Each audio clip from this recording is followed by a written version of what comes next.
The security checkpoint at Harwell International Airport went dead silent. The moment TSA officer Troy Maddox threw a military badge across the inspection table, like it was a bus pass he'd already decided to reject.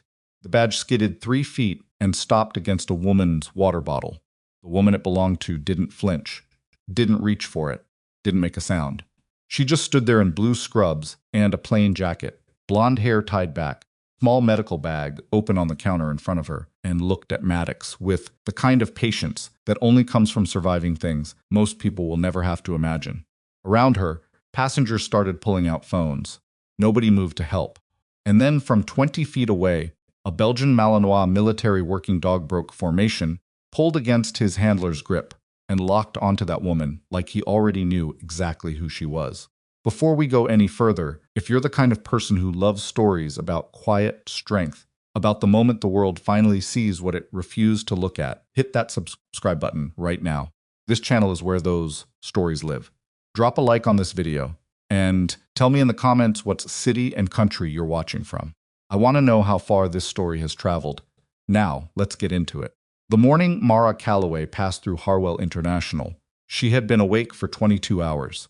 That wasn't unusual. She'd spent most of the last decade operating on less sleep than that, in places where the idea of a full night's rest was something you stopped believing in around month 3.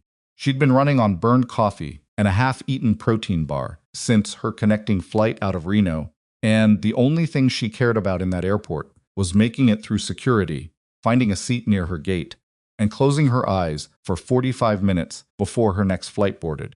She was not carrying anything unusual by her standards.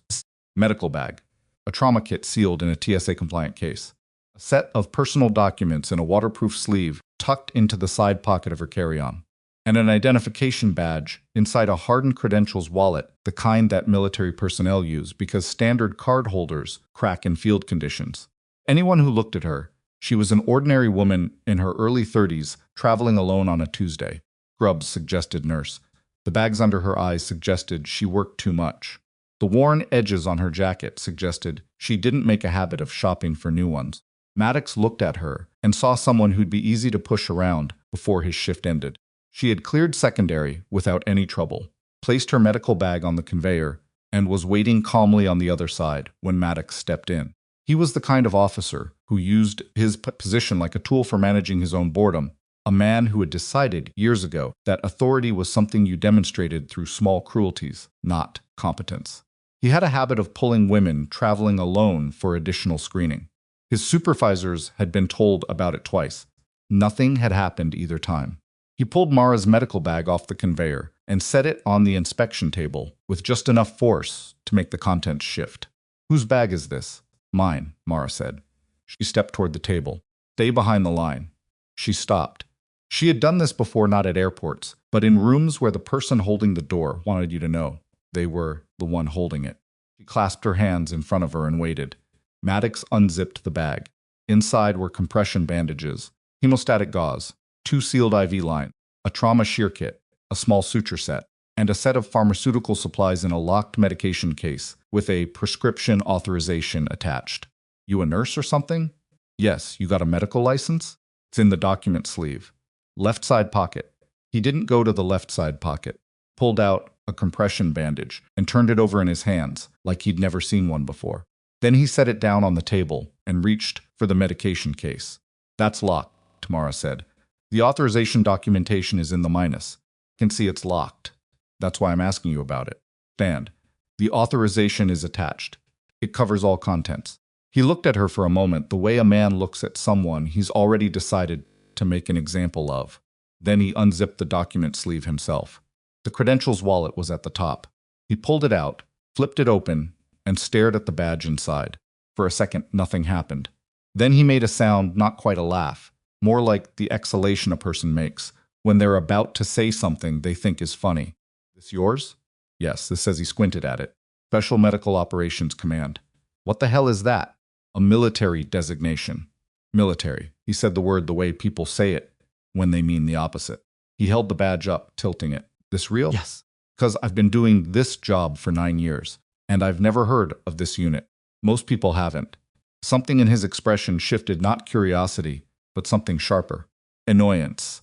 The kind that comes from being given an answer you can't argue with but don't want to accept. He set the badge on the edge of the table, not down flat, on the edge. It tipped off and clattered to the surface. Mara looked at it. Then she looked at Maddox. She didn't say anything. Could be a problem, he said. Carrying fake federal credentials is a federal offense. You know that? It's not fake, says the Department of Defense. He smiled at that, a thin, private smile that meant he'd already made his decision. Yeah, well, I don't have the DOD on speed dial. What I do have is a protocol for unverified credentials, and you triggered it. He reached for his radio, stepped to the side. I need to get a supervisor over here before we go any further. Mara stepped to the side. She had spent enough years in situations where the only power she had was not reacting, that it barely registered anymore. She looked at the badge on the table. She looked at her medical supplies, scattered across the inspection surface. She thought about the 45 minutes she'd been planning to sleep. Then she quietly picked up her water bottle from where it had been pushed aside and took a sip. Around her, the line was backing up. Other passengers watched in the way people watch things at airports, the flat, careful attention of people who don't want to be involved but can't quite look away. A woman in her 60s near the front of the line had already taken out her phone. Supervisor Maddox called was a man named Vic Halper, and he was worse. Not louder, not crueler, exactly. Just the kind of man who backed up his officers, no matter what, because it was easier than admitting one of them might be wrong. He came over, looked at the badge, looked at Mara, and made the same assessment. Maddox had made the version of it that comes from institutional habit instead of personal arrogance. Smock badge? Yes, Mara said. Smoke doesn't operate through civilian airports. I'm no longer active. I work civilian medical now. That's a retired classification badge. Tired. He handed it back to Maddox. You got current documentation for your medical supplies? All in the sleeve. I told your officer that. We're going to need to verify the medication case separately. I understand. The authorization documentation covers all contents, including the case. Halper looked at the case, then at the sealed IV lines. Some of this equipment isn't standard civilian medical issue. No, Mara agreed. It's not. Then I'm going to need you to explain why a civilian nurse is carrying Department of Defense-grade trauma supplies through a commercial airport. She took a breath. It was a careful breath, the kind that buys a person 3 seconds, without looking like they're buying 3 seconds. Because I'm authorized to. The documentation is in the sleeve. If you review it, you'll have everything you need. Halper picked up the sleeve and glanced at the top sheet. He flipped past it. Then he dropped the sleeve on the table and crossed his arms. Documentation references a unit designation we can't verify. Without verification, I can't authorize release of these items. How long does verification take? Depends on who picks up the phone. My flight board's in 1 hour and 20 minutes. Then I'd suggest we don't waste any more time. What Mara did not know yet was that Halper had not actually looked at the documentation. He had seen the classified unit header on the first page, and assumed the way men in his position often assumed that the best way to handle something you didn't recognize was to treat it as illegitimate, until someone with more authority told you otherwise. He also did not know that the number listed on the authorization form rang a line inside the Pentagon's Medical Operations Division, and that the line was answered 24 hours a day. But before Mara could offer that information, Maddox said, "You know what? I think this might be a stolen valor situation." The words landed in the terminal the way a tray crashes in a quiet cafeteria, sudden, impossible to unhear. Mara turned to look at him. "I've seen it before," he said, and there was something satisfied in his voice now, like he'd been waiting for permission to say the thing he'd been thinking since the beginning. Civilians carrying military gear, fake credentials, acting like they've got some kind of clearance. Federal offense. I'm aware of what stolen valor is, Mara said. Her voice hadn't changed. It was steady and flat and completely controlled, which seemed to irritate him more than any argument would have. Then you know why I have to report it. I know why you would report it if it were accurate. Lady, my name is Mara Calloway. I don't care what your name is. I'm telling you, that badge doesn't check out. This equipment doesn't check out. And until someone can tell me different, you're not going anywhere. He picked up his radio again. Airport security's going to want to have a word. Someone nearby muttered something. A man 2 spots back in the line said, loud enough to be heard, "Are you serious right now?" A woman at the edge of the cordoned inspection area was definitely filming. Mara looked at her medical bag on the table, at the badge. The compression bandage Maddox had handled without gloves and left crumpled beside the IV lines. The medication case, which was still locked, its authorization paperwork curling slightly at the edge of the table. She looked at Halper. Before airport security arrives, would someone be willing to call the number on page 2 of the documentation? It's a direct verification line. We'll handle it our way, Halper said. I'm asking you to do it before this goes further. I said we'll handle it. She nodded once. She pulled her carry-on to the side, so it wasn't in anyone's path, and she stood beside the inspection table with her hands clasped in front of her, and she waited. This was the thing about Mara Calloway that no one in that terminal could have known from looking at her. She had been in worse positions, considerably worse. She had been in rooms with people who had actual weapons and actual authority and actual intent to use both, and she had learned over years, in environments that nobody at Harwell International could have described if asked, that the correct response to illegitimate pressure was not escalation. It was not pleading. It was not the kind of visible distress that gives hostile people what they're looking for. It was patience. The specific kind of patience that comes from knowing, at a cellular level, that you are in the right, and that time will make that visible whether you help it or not. She was tired. Her shoulder ached from where she'd overloaded her carry-on. She hadn't eaten a real meal since yesterday evening. She stood there and waited. Airport security arrived in the form of 2 officers named Rusk and Yenner, neither of whom looked particularly thrilled to be handling whatever Maddox had called in. Rusk took a look at the situation, the scattered medical supplies, the badge, the documentation sleeve, small crowd of watching passengers, and asked Maddox to walk him through it, in a tone of voice that suggested he had seen Maddox's particular kind of situation before and was already tired of it.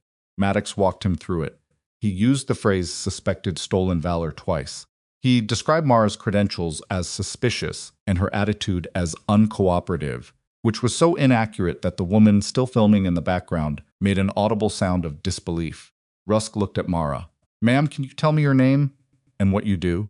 "Mara Calloway. I'm a civilian trauma nurse. I'm also a retired military medical specialist." "Tired from?" "Special Medical Operations Command." Rusk looked at the badge. He looked at Halper. "You run this through the system yet?" "We're in the process," Halper said. Rusk's expression suggested he knew exactly what in the process meant in this context. He picked up the credentials wallet, opened it carefully, and examined the badge in a way that was actually different from how Maddox had done it, slower, more deliberate, turning it to check the security features along the edge. Then he looked at the documentation sleeve, found page 2, and looked at the number at the bottom. "Is this a working line?" he asked Mara. "Yes." He looked at it for another second. Then he keyed his radio and stepped to the side to make the call. Maddox watched him go. "We've got this," he said, to nobody in particular. Mara looked at the compression bandage, still sitting crumpled on the inspection table. She looked at the badge. She looked at the clock on the far wall. She had 58 minutes before her flight boarded. That was when she heard it. Not words, not a radio call. A sound claws on polished floor, steady and fast, the rhythm of a dog moving with purpose rather than being walked. She turned her head before she'd consciously decided to, and she saw the Belgian Malinois coming through the checkpoint corridor from the secured side of the terminal. The dog was in full working gear vest, the focused energy of an animal that had been doing a job it was trained for. His handler was a tall man in plain tactical clothes, moving with the kind of deliberate efficiency that marked people who spent a lot of time moving through crowded spaces without wanting to be noticed. The dog's name, though Mara didn't know it yet, was Strider. Stopped. 20 feet from the inspection table, he went rigid in a way that made his handler immediately tighten his grip on the lead. The handler said something quiet, a command word, low and firm. Kind you use when you mean it. Strider ignored it. He turned toward the inspection table. His nose went up. His whole body shifted in a direction that had nothing to do with his assigned sweep route and everything to do with something he had recognized. The handler said the command again, louder. Strider pulled against the lead, hard enough to make the handler take a step forward, and walked toward Mara Calloway with the focused intentionality of an animal that had made a decision. He sat down beside her right leg. He looked up at her once, the quick, checking glance of a dog, confirming what he already knew. Then he looked straight ahead, and his whole body settled into a position that anyone who worked with military K9s would have recognized immediately: operational escort posture. Position a trained working dog takes when it has been assigned to protect a specific individual. Terminal had gone quiet again. Mara looked down at him. Something moved behind her expression, too fast to read, too private to name. She said one word, quiet enough that only the dog and possibly his handler could hear it. Easy. Strider's ears dropped slightly. His breathing slowed. Stayed exactly where he was. His handler, who had been moving toward the dog with the brisk, controlled urgency of someone managing a professional liability, stopped walking. He was a man named Jonah Verity, and he had been working with military working dogs for 11 years, and he had never once seen Strider do what he'd just done. He stood there for 3 full seconds, looking at the woman in blue scrubs, standing at an airport inspection table, with her hands clasped in front of her, and then he looked at the badge sitting on the table, and something in his expression changed. Not alarm, not recognition exactly. The specific kind of stillness that happens when something stops making no sense and starts making a different kind of sense entirely. He unclipped a device from his belt. He sent a message. He did not send it to his current command. He sent it to a contact listed in his phone under a name that would have meant nothing to anyone who happened to look over his shoulder. Then he looked at Maddox, who was watching the dog with the expression of a man whose story was not going the way he'd planned. "What's the situation here?" Jonah asked. "Suspected stolen Valor. Unverified credentials." Jonah looked at the badge on the table. He looked at Mara. He looked at Strider, who had not moved. "How long has she been held?" 20 minutes, maybe. "Has anyone verified the credentials?" "Working on it." Jonah looked at the phone in his hand. No response yet. He looked at the documentation sleeve on the table. "That?" Helper starts to say something. Jonah looked at him in a way that stopped it. He picked up the sleeve, opened it to page 1, and read the header. His expression didn't change. But something behind it did. He read the second page. He found the number. He looked at it for a long moment. Then his phone vibrated. He read the message. He read it twice. He looked up at Mara Calloway, who was watching him with the calm, steady patience of someone who already knew what the message said. And Jonah Verity, who had served for 11 years in contexts he was not permitted to discuss, said nothing for seconds while he processed the information in that message. Then he looked at Maddox. "You need to step back from this," he said. "Excuse me?" "Step back now." He looked at Helper. "Both of you. Who do you think—" "I'm asking you to do it politely," Jonah said, "because we're in a public terminal, and I'd like this to stay manageable. But I'm going to need you to move away from this woman and her equipment, and I'm going to need you to not touch anything on that table until the people I've just contacted arrive." Maddox stared at him. "You can't just—" "She has higher clearance than you do," Jonah said. "She has higher clearance than I do. And the people coming through that door in the next few minutes are going to be very interested in the footage from these cameras." He gestured briefly toward the security camera mounted above the inspection station, the one that had been recording for the last 23 minutes. Maddox followed his gaze. He looked at the camera for a long moment. Then he looked at Mara Calloway, who had not moved, had not raised her voice, had not done anything except stand beside an inspection table in blue scrubs and wait for the truth to catch up to a situation that had never needed to happen. Her medical bag was still open on the table. The compression bandage was still crumpled at the edge. The badge was still sitting where it had landed when it fell. She reached out, picked it up carefully, and put it back in the credentials wallet. Then she looked at the clock. 51 minutes. From somewhere near the entrance to the secure corridor, a door opened. More than one set of footsteps. The kind that moved with the specific rhythm of people who were not here for the airport and were not interested in asking permission to be where they were going. Maddox turned to look. His face changed.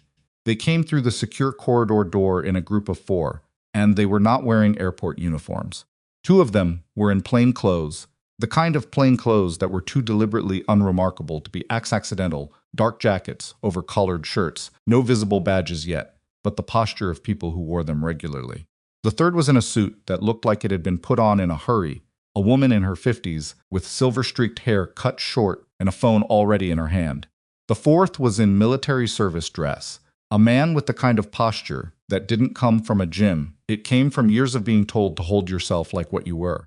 They walked like they'd already been briefed, and were here to finish something, not start it. Rusk, still on the far side of the checkpoint with the verification number in his hand, looked up and stopped moving. He had never seen anyone come through that particular door before. It was a secured access point, restricted to airport operations personnel with a specific clearance level. Keypad beside it required a code that changed every 72 hours. Whoever these people were, they had the current code. The woman with the silver hair looked at the inspection table first, then at Mara, then at Maddox, and she did it the way a doctor looks at a wound, clinical, quick, already categorizing. "Who's the senior checkpoint officer?" she said. Halper raised his hand instinctively, the way people do when they've been caught, rather than when they want to be identified. "That's me, Victor Halper. I know what you are." She looked at the scattered medical supplies on the table, at the crumpled compression bandage, at the medication case still sitting locked and untouched. "Has anyone made contact with the line on page 2 of her documentation? We were in the process of a beat. No." She looked at the man in service dress beside her. He said nothing. He didn't need to. The look between them communicated something that was not meant for anyone else in the terminal. Jonah Verity was standing 3 feet from Mara, with Strider still planted at her right leg. He had not moved the dog. He had not tried again. Some things you stop fighting when you understand that the fight was wrong from the start. The woman in the silver hair walked to the inspection table, looked at the credentials wallet, opened it, and examined the badge in a way that was different from how either Maddox or Rusk had done it. She looked at the back of it first, then the lamination edge, then the embedded identifier strip along the bottom. Spent maybe 12 seconds on it. She closed the wallet and set it down gently. "This is authenticated," she said, "not to Maddox, not to Halper, to the room." "Ma'am, we had no way to—" Maddox started. "I'm not talking to you right now." She looked at Mara. "Calloway. I'm Deputy Director Fiona Marsh, Office of Special Medical Programs, DoD. I apologize for the delay in response. The line on page 2 was answered 14 minutes ago. There was a routing issue on our end." She paused. "That shouldn't have happened." Mara looked at her. "Okay, are you all right?" "I'm fine, a beat. My medication case hasn't been opened. My IV lines are still sealed. The bandage on the edge of the table got handled without gloves, so I'll need to replace it, but everything else is intact." Marsh looked at the bandage. She looked at Maddox in a way that made him take a half step back, without appearing to realize he'd done it. "Your flight," Marsh said to Mara. 47 minutes. "We'll get you to your gate." She turned to the 2 plainclothes men behind her. "Get her equipment repackaged and logged. I want a condition report on every item before she boards." She turned to Halper. "You and I are going to have a conversation. Not here." Halper's face had gone the color of old concrete. "Of course. Your officer." She gestured toward Maddox without looking at him directly. "The way you gesture toward something you don't especially want to look at is going to remain at this checkpoint until we're finished. Don't let him leave the terminal." Maddox opened his mouth. Nobody in that checkpoint was interested in what came out of it. What happened in the next 20 minutes happened fast and out of sequence, the way things do when institutions that have been moving slowly suddenly realize they need to move quickly. Mara's equipment was repackaged. The 2 plainclothes men worked with the kind of careful, practiced efficiency that suggested they had handled classified medical supplies before they photographed each item before replacing it, sealed the medication case with a fresh authorization tag, and noted the compromised compression bandage in a form that one of them filled out on a tablet. Rusk stood to the side and watched, and somewhere in that watching, his expression settled into something that was not quite guilt and not quite anger, but sat in the uneasy space between them. The look of a man who understood that he had been closer to doing the right thing than Maddox, and hadn't quite gotten there. Jonah Verity stood near the wall with Strider, who had finally consented to move away from Mara's leg once she'd picked up her medical bag. The dog was calm now. Not inattentive. Strider was never inattentive, but the focused urgency had settled into something steadier. Jonah watched the plainclothesmen work. He watched Marsh talking in low, clipped sentences to a flustered Halper near the corridor entrance. He looked at Maddox, who was standing at his station with the specific stillness of a man who was starting to understand the dimensions of what he'd done. He pulled out his phone and looked again at the message he'd received after texting his contact. The message had contained 4 lines. The first was a name. The second was a unit designation and a classification level. The third was a service record summary so compressed It was almost abstract years, theater's role. The fourth was a single instruction. Do not obstruct. Do not delay. Do not question. Jonah had served 11 years. He had worked with people at high clearance levels. He had met individuals whose records were partially redacted, whose roles were listed in documents he didn't have access to, whose service had happened in places that his command acknowledged only in the vaguest terms. Classification level in that message was higher than anyone he had met in 11 years. He looked at Mara Calloway, who was standing near the repacked medical bag, checking the seal on her medication case, the way someone checks a thing they are responsible for methodically, without drama, noting details that most people would assume were fine. Caught him looking. He didn't look away. He said, "I'm sorry about Strider. He's not usually. I've never seen him do that." "It's all right," Mara said. He recognized something. I don't know what. She looked down at the dog, who was sitting squarely at Jonah's left side now, ears tracking the room. "How long have you had him?" 4 years. He was trained at Dunmore? Jonah went very still. Dunmore was a classified military working dog program. It was not a name you found in any public documentation about K9 units. It was not a name that civilians knew. "Yeah," he said carefully. "He was." Mara nodded, like that explained something to her. She looked at Strider again. "He's well. You've done good work with him." She picked up her medical bag and carry-on and followed one of the plainclothes men toward a side corridor that bypassed the main terminal walkway. Jonah watched her go. He looked at Strider. The dog was watching the corridor she'd disappeared into, ears still angled forward. "Yeah," Jonah said quietly. "To no one. I know." The gate she boarded from was on the far side of the terminal, and she made it with 19 minutes to spare. She found a seat near the window, put her carry-on in the overhead, and set her medical bag at her feet where she could feel it. The gate area was half full. A family with 2 kids was camped across 3 rows. An older man in a baseball cap was asleep against the window. A young woman nearby was on a video call, speaking in a low voice about something that kept making her laugh. Mara bought a sandwich from a cart near the gate. She ate it in 6 minutes because she was hungry and because a sandwich eaten slowly is a luxury that requires a certain kind of mental availability that she did not currently have. She drank most of a bottle of water. She looked out the window at the tarmac. She was not thinking about Maddox. She was not thinking about Marsh or the plainclothes men or Jonah Verity or the message that had come back in response to his contact's inquiry. She was thinking about the person she was flying to see, a colleague at a civilian trauma center in Callaway, not her name, a coincidence she'd never quite gotten over, who had called her 3 days ago with a question that required, in that colleague's words, someone who's seen the kind of things I haven't. Her phone buzzed. She looked at it. A message from a number she didn't have saved but recognized the routing code in the prefix, identified it as coming from within the DoD communications system. Incident report filed. Officer Maddox suspended pending review. Equipment condition report attached. Full account forwarded to Office of Inspector General. Marsh. She read it twice. She put the phone face down on her knee. She ate the last corner of her sandwich. Outside, a ground crew was attaching a service cart to the plane she would board in 17 minutes. Sky past the tarmac was a flat pewter gray, the kind of sky that couldn't decide between rain and overcast, and had settled for both. A bird landed on the edge of a fuel line cover, 40 feet away, and immediately reconsidered and left. She closed her eyes for 11 minutes. Not asleep, just quiet. She had learned, a long time ago, in circumstances she was not permitted to discuss in detail, that rest was a skill rather than a condition. That you could learn to give your nervous system a partial reprieve without going fully offline, the way a ship can reduce power without going dark. You stayed aware. You stayed ready. But you borrowed something back from the machine that had been running too long.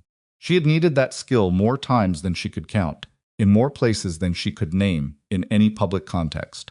She opened her eyes when they called her boarding group. The flight took 3 hours and 40 minutes, and she spent most of it reviewing documents on an encrypted tablet materials related to the trauma center consultation she was heading toward. She had a window seat. The man beside her worked on a spreadsheet the entire flight and never said a word, which she appreciated. She landed at Crestfield Municipal Airport at 4:20 in the afternoon. The drive from the airport to the Dunbar Regional Medical Center took 25 minutes in a rental car that smelled strongly of air freshener and had a crack running diagonally across the dashboard on the passenger side. She drove it with the window cracked because The air freshener smell was giving her a headache, and because cold moving air helped her think, or at least helped her feel like she was thinking, which, at this point, was close enough. Dunbar Regional was not a large hospital. It was not, in the language of medical facility rankings, a prestigious one. It sat between a strip mall with a pharmacy and a closed-down diner, in a medium-sized city that the kind of people who ranked things had never paid much attention to. It had 212 beds, one ICU unit that was perpetually understaffed, an ER that ran hot 6 nights out of 7, and a trauma team that, based on the numbers she had reviewed on the plane, was doing substantially better work than their resources justified. The person who had called her was a woman named Dr. Celine Harwick, and Mara had known her for a long time. In the way you know people when you've been through something together that you don't talk about in public, but don't forget either. Celine was standing outside the staff entrance when Mara pulled into the lot, hands in her coat pockets, breath making small clouds in the cold air. She was 41, brown-skinned, natural hair pulled back, and the specific brand of exhaustion that Mara had seen on every competent physician who had ever worked in an underfunded facility for more than 2 years, the kind that was structural rather than temporary, the kind that didn't go away with a good night's sleep because it wasn't produced by sleep deprivation. "You look terrible," Celine said when Mara got out of the car. "You look worse," Mara said. Celine almost smiled. "Long week. Tell me inside." Staff entrance opened into a hallway that smelled like all hospital hallways, antiseptic layered for something else. The compound odor of a building where people were sick, and people were working very hard to fix it. They walked quickly, because Celine didn't walk slowly in hospitals unless someone made her, and Mara matched her pace without having to think about it. "How bad is it?" Mara said. "Depends on what you mean by bad." Celine pushed through a set of double doors. "Clinical situation is manageable. The administrative situation is not." "Tell me the clinical first." "We've had 3 patients in the last 6 weeks present, with polytrauma profiles that don't match the injury mechanisms their charts describe. 2 MVAs and 1 workplace accident. All 3 required intervention protocols that our trauma team wasn't trained for. 2 of them made it. 1 didn't." Mara absorbed that without responding immediately, the way she absorbed things that needed to be carried carefully. "And the administrative situation," she said. Celine stopped walking. They were in a side corridor, empty, away from the main traffic of the floor. She looked at Mara with the expression of someone who has been holding a weight for a long time and needs to set it down somewhere safe before they can explain what it weighs. "Physician on staff," she said. "Dr. Rowan Ketch. He's been here 8 years. Senior trauma attending. He has significant influence over how cases are classified, how intervention decisions are documented, what gets flagged for review and what doesn't. And he didn't flag these 3. He signed off on the classification of all 3. MVA workplace. Standard paperwork. Appropriate insurance coding. A beat. I found inconsistencies in 2 of the case files, by accident. I was reviewing records for an unrelated quality audit." Mara looked at her. "How inconsistent?" "Enough that someone with your background would recognize what I found, and enough that someone without it would have no idea they were looking at a problem." That was what she had said on the phone 3 days ago. "I need someone who's seen the kind of things I haven't." And Mara had understood then, what she understood more concretely now. Celine wasn't asking for a second clinical opinion. She was asking for a translator, someone who could read injury patterns that most civilian practitioners had never encountered, because most civilian practitioners had never worked in the environments where those patterns were produced. "Patient who didn't make it," Mara said. 26 years old. Marcus Vell. Admitted with bilateral lower limb trauma, secondary thoracic injury. Chart says he was hit by a delivery vehicle. Pinned briefly. Celine's voice was steady, but only the way a voice is steady when you are making it be. The injury pattern wasn't consistent with that mechanism. "I've been looking at the imaging for 2 weeks. What does it look like to you?" "It looks like high-velocity fragmentation. Distributed. Below the waist, primary. Secondary blast effect to the thoracic cavity." She paused. "But that can't be what it is, because this is a mid-sized civilian city, and Marcus Vell was a 26-year-old warehouse worker." Mara said nothing for a moment. "Can I see the imaging?" she said. "Why you're here." The records room was a small office off the administrative wing, and Celine had already pulled the relevant files. Mara sat at the workstation, and Celine stood to the side, And for the next 34 minutes, Mara reviewed the imaging and documentation for all three patients, starting with Marcus Vell, then moving to the two who had survived. She did not narrate what she was seeing. She looked at each image for a specific amount of time, moved to the next, returned to particular frames, cross-referenced the injury mapping with the clinical notes, and read the physician sign-offs from Rowan Ketch without changing her expression. She was not thinking about the airport anymore.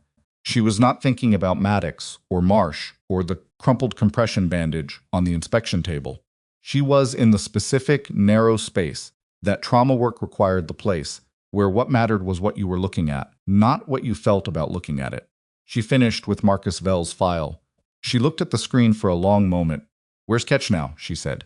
"He's on shift. He'll be in the ER until 10. Does he know you called me in?" "He knows I requested a trauma consult. He doesn't know who." Mara turned in the chair to look at Celine. "You're right. The pattern doesn't match the mechanism." Celine closed her eyes briefly, not relief, exactly, but the specific release of tension that comes when someone confirms the thing you've been afraid was true. "What is it?" she said. "I can't say with certainty without more information. But the distribution pattern, the fragment tracking in the imaging, the secondary cavity effect, this is not consistent with vehicular impact. Consistent with low-order explosive detonation, probably contained. Within a structure. Marcus Vell worked at a warehouse. I know what his chart says." Celine put her hand flat on the wall and looked at the ceiling for a moment. "The chart is wrong, then someone made it wrong. Deliberately or not." Mara looked back at the screen. "The other two survivors. Do you still have access to them?"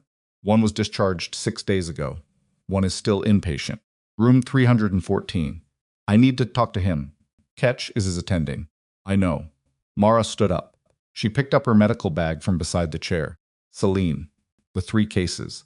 Were they from the same area of the city?" Celine looked at her. "Yes." "Why? Were there any other unusual presentations in your ER in the same time window? Anything that got classified as something routine that maybe had a detail or two that didn't quite fit?" The pause that followed was 2 seconds long. And in those 2 seconds, Mara watched Celine's face move through 3 things: recognition, dread, and the specific calculation of someone counting backwards over 6 weeks of case files. "There might have been," Celine said slowly. "I'd have to pull the records." "Pull them tonight," Mara said. "All of them." She was already moving toward the door. "Mara," Celine's voice stopped her. "What is this?" Mara turned. She looked at her colleague, her friend, though that wasn't a word either of them used with any regularity, and she said what she knew, which was not everything, and said it in the way that she had learned to say difficult things, which was directly and without preparation.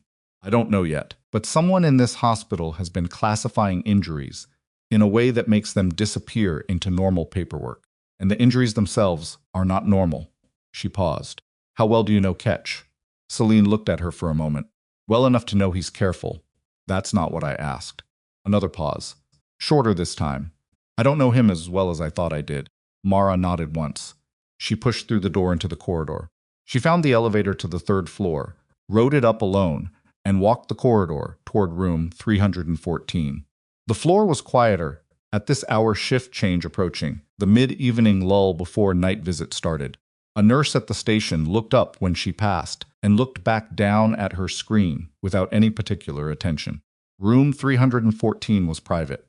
The door was mostly closed. She pushed it open. The man in the bed was 31 years old, according to his chart, though he looked older in the way that people look older when something has happened to them that used their body up faster than time would have. His name was listed as Thomas Reardon. His chart described him as a warehouse worker, same facility as Marcus Vell, admitted following a workplace accident involving a malfunctioning piece of loading equipment. He was awake. He was watching the door when she came in, with the alert stillness of someone who had not been sleeping as much as the staff assumed. "I'm not a hospital employee," Mara said. She said it immediately, before he had a chance to form a wrong assumption, because she had learned that clarity at the start of a conversation saved time in ways that mattered. "My name is Mara Calloway. I'm a trauma specialist. I'm here as a consultant." He watched her. "Dr. Harwick sent you?" "Yes." He said nothing. He looked at her hands, at the medical bag, at the way she was standing, at something she couldn't quite identify. People who had been through certain things developed a specific kind of vision for other people who had been through certain things. She had seen it before. "You're not just a consultant," he said. She met his gaze. "No." He looked at the ceiling for a moment, then back at her. His jaw was tight. He was holding something together behind his expression that was costing him real effort. "They told me," he said, "that I'd be safe here, that this was a safe place to recover, and that no one would come asking questions." His voice was even. Not angry, just flat in the way of someone reporting a fact they have decided to accept. They said the hospital had been arranged. Mara went very still. "Who told you that?" she said. He looked at her for 3 full seconds without answering. Then his eyes moved to something over her shoulder, to the window, the door, the room itself. And he made the calculation that people make when they're deciding whether the person in front of them is the thing they've been waiting for or another version of the thing they've been running from. He made his decision. "You need to look at the basement," he said. "The record storage. Sub-level B," his voice dropped. "And you need to do it before Ketch figures out someone's been in the imaging files." Mara held his gaze. "How long do I have?" He glanced at the clock on the wall. "He does rounds at 9:30. It's 8:14. 1 hour and 16 minutes. She turned and walked out of the room without running, because running in hospital corridors attracted attention. And the last thing she needed right now in this hospital, in this city, with whatever was sitting in sub-level B, was anyone paying attention to which direction she was moving. Stairwell to sub-level B was behind a door marked facility management, no patient access, and it required a staff keycard to open. Mara didn't have a staff keycard. She had 43 seconds at the door before a dietary aide pushing a cart came around the corner from the service corridor, saw her, slowed, and said, "You need something?" "Records retrieval," Mara said. "Dr. Hurrick sent me down for a consult file. Her card's not reading on this terminal today. The facility's desk said the mag strip might be demagnetized." She held up her own encrypted access card, the one from her medical bag's document sleeve, in a way that showed the card without showing what was on it. They said to try it on the secondary panel. The aide looked at the card, looked at Mara Scrubs, looked at the door. He was maybe 22, tired in the way of someone at the tail end of a long shift, and not in a position in his day to be interrogating anyone about anything. Swiped his card. The door clicked open. "Secondary panels at the bottom of the stairs," he said. "On your left." "Thank you," Mara said, and went through before he could reconsider. The stairwell was concrete and cold, and smelled like old building, the specific smell of a sublevel that got mopped regularly but never quite dried out. Fluorescent lights, one of them cycling in that particular way, that meant it was a month from dying.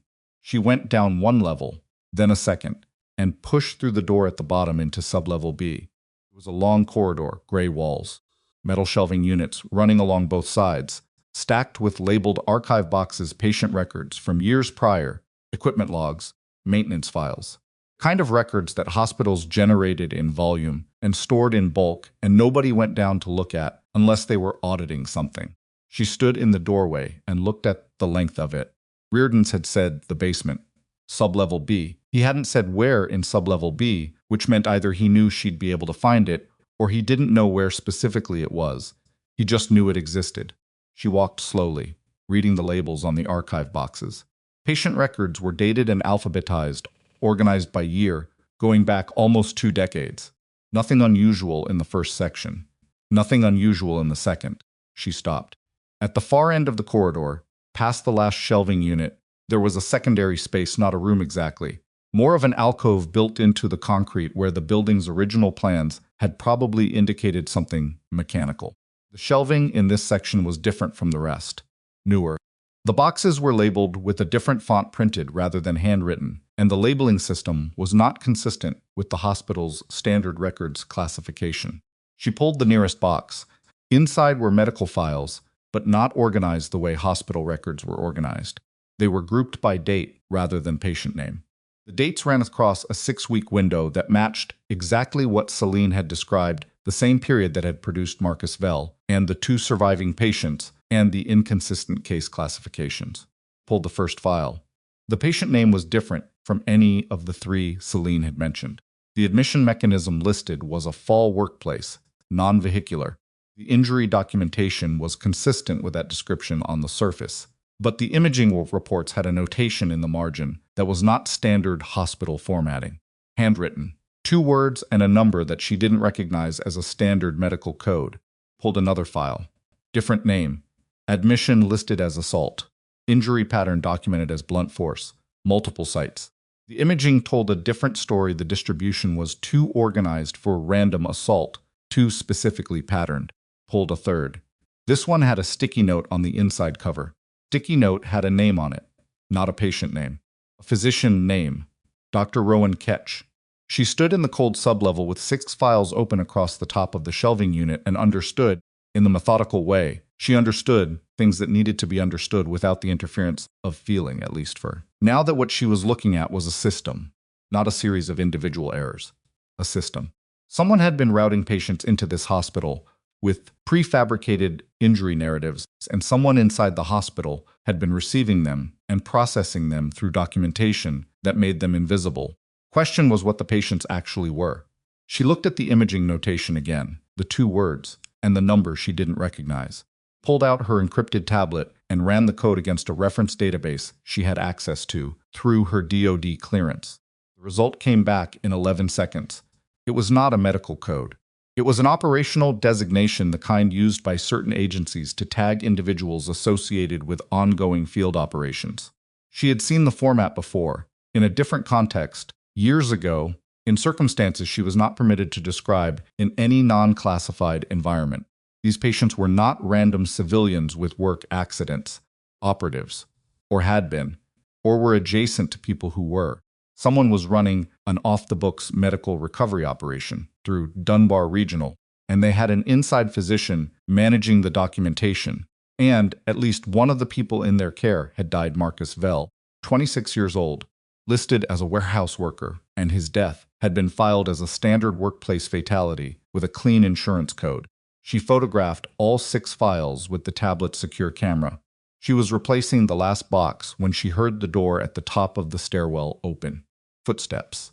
More than one person. She moved fast back to the main corridor of sublevel B, away from the alcove, toward the central shelving. She pulled a random box from the nearest shelf, opened it, and was looking at the contents when the stairwell door at the bottom opened. 2 men. One was a hospital maintenance worker, based on his uniform, older man, neutral expression, the look of someone doing a job. The other was in a white coat. Medium height, early 50s, dark hair going silver at the temples, the kind of face that had probably been considered attractive 20 years ago, and had settled into something harder since. She had not met Rowan Ketch before, but she recognized from the still photo in his hospital staff profile that Celine had shown her on her phone an hour ago, that this was him. He saw hers immediately. He stopped walking. The maintenance worker kept going. He had a task, a circuit breaker panel on the far wall, something routine that had nothing to do with whatever Ketch was down here for. Ketch looked at Mara. She looked at him. She had an open archive box in front of her, a file in her hand, the casual posture of someone doing authorized work. "Can I help you?" he said. His voice was measured, professionally neutral. "Records retrieval," she said. "I'm consulting for Dr. Harwick." She needed a prior year comparative on a current case. He looked at the box. "Patient records from this section require a formal retrieval request through the records office. I put in a request this afternoon. The records office said to come down directly. They're short-staffed. The records office is closed at this hour." "I know. That's why they said to come down directly." A beat. He looked at her hands, the file, the tablet clipped to her hip, the medical bag over her shoulder. "Who are you?" he said. "I don't recognize you from staff." "Mara Calloway. I'm an external consultant. Dr. Harwick can confirm." "I'll do that," he said. He pulled out his phone. Mara set the file back in the box and closed it and replaced it on the shelf. She did it at normal speed. She looked at Ketch while he dialed, and she kept her expression at the same mild, professional baseline she'd been using since he walked in. Celine picked up on the second ring, and Mara could hear her voice, small and thin, through the phone speaker, saying something confirmatory. Because Celine knew she was down here, and Celine had understood enough of the situation to know that keeping this particular moment from escalating was important. Ketch looked at his phone after the call. Then at Mara. "She says you're authorized," he said. "Good. Records office still should have been contacted. I'll flag it." She picked up her medical bag and walked toward the stairwell at an easy pace, the pace of someone who had accomplished a task and was moving on to the next one. She felt his eyes on her back for the entire length of the corridor. She did not speed up. She did not look back. She went up the stairs and through the door and down the main corridor to the elevator and rode it up to the third floor and walked back toward room 314, with 62 minutes still left before Ketch's rounds. Except Ketch was no longer in his office preparing for rounds. He was in the sub-level, having just seen her face and confirmed her name with Celine. She had approximately as long as it took him to decide that something was wrong. She pushed open the door to 314. Reardon looked up. He read her face. "How bad?" he said. "Depends on how much Ketch knows about what's down there. He knows everything that's down there." He put it there. Crossed to the window. Checked the exterior third floor. Parking lot below. Staff entrance visible to the left. She turned back. "You said they told you it was arranged. Who told you?" He was quiet for a moment, the quiet of a man, measuring what he was about to say against what he needed to protect. "The person who got me here is not someone I'm going to name," he said. "Tell you what I can tell you. Then tell me fast." He straightened against the pillow, and she could see the effort it cost him. His left side was still heavily wrapped, and the movement pulled at something that wasn't healed. "There's an operation that's been running for about 8 months. Medical support for people who can't go to standard facilities. They needed a place that could handle serious trauma without triggering mandatory federal reporting. Ketch provided it. Ketch and someone above Ketch. Someone who has the ability to route patients and suppress records at a level that goes past one hospital's administration. Marcus Vell. The name landed in the room and did what names of the dead do. It changed the air. He wasn't supposed to die, Reardon said. He said it flatly, without self-protective hedging, which told her more than the words did. The injuries were beyond what the on-site people could manage. They brought him here because here was supposed to be equipped. Ketch was supposed to be equipped. Something moved across his face hard, controlled. He wasn't. The imaging showed hemothorax with secondary fragment migration, Mara said. If he came in with a delayed presentation, he came in 6 hours post-incident. The on-site team had done damage control. He was stable when they brought him in. She understood then what Celine had been looking at in those files for 2 weeks and hadn't been able to name. Not misclassification, not incompetence. A patient who had been stable, who had been manageable, who had died because the physician responsible for his care had not recognized or had not prioritized the specific secondary progression pattern that followed that type of injury at that interval. It was not a thing that most civilian trauma physicians would catch. It required a very particular kind of training. "I could have saved him," she said. She said it without self-pity and without performance. She said it the way she said most things as a fact, with full weight, because she had spent years in environments where pretending facts were lighter than they were got people killed. Reardon looked at her. "I know." She stood with that for 3 seconds. Then she put it somewhere it could stay, without taking up the space she needed right now. "I need your name. Your real name." He looked at her for a long moment. "Why?" "Because what I'm about to do is going to require me to account for every patient in those files, including the ones still living, including you." She met his eyes. "I'm not going to use it to hurt you, but I cannot go to the people I need to go to without something real." Another long moment. He was calculating the same calculation he'd made when she first walked in, but the stakes of it had shifted. "Reardon's real," he said. "The first name isn't. It's Dex. Dex Reardon." She nodded. She moved to the door and then stopped. "Don't tell the nursing staff you're leaving," she said. "Don't call anyone on a hospital line. If someone comes to do a routine check on you before I get back, you're sleeping. And if Ketch comes..." She looked at him. "He won't come to you first. He'll try to deal with the records." She paused. "But yes, Ketch comes to you, you're sleeping, and you have no idea who I am." She went back into the corridor. What she needed now was Celine. And what she needed from Celine was access to the hospital's administrative network. And what she needed from the administrative network was a contact route that didn't go through the hospital's standard communication system. Because the hospital's standard communication system had at least one person in it who was actively managing a cover story and who now had her face and her name and 12 minutes to decide what to do about both. She found Celine at the nursing station at the end of the third-floor corridor, standing with a chart in her hands and the expression of someone who was making themselves look calm. "Sub-level B," Mara said, at a volume that didn't carry. "He's managing a covert medical recovery operation. At least 7 patients in 6 weeks. Ketch is the inside physician. There's someone above him enabling the routing. Celine set the chart on the counter. Marcus Vell was an operative, or connected to one. The injury was legitimate combat trauma. He was stable on arrival. Presentation Ketch managed was survivable. She paused. The right training. Celine closed her eyes for exactly 1 second, then opened them. What do you need? A secure line. Hospital infrastructure. My personal phone. Yours or mine.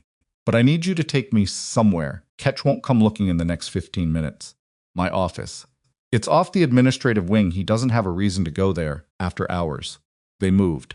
Celine's office was small and cluttered, in the way that working physicians' offices were stacked journals, printed protocols, a half-eaten meal from probably this afternoon on the corner of the desk.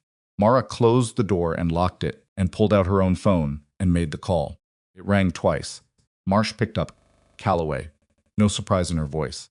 The DUD people who answered quickly were the ones who expected to be called. I need to report a situation, Mara said. She did not say I need help, because that wasn't what this was yet. I'm at Dunbar Regional Medical Center in Crestfield. I've found evidence of an unauthorized covert medical recovery operation running through this facility. At least one patient death connected to inadequate management of combat trauma.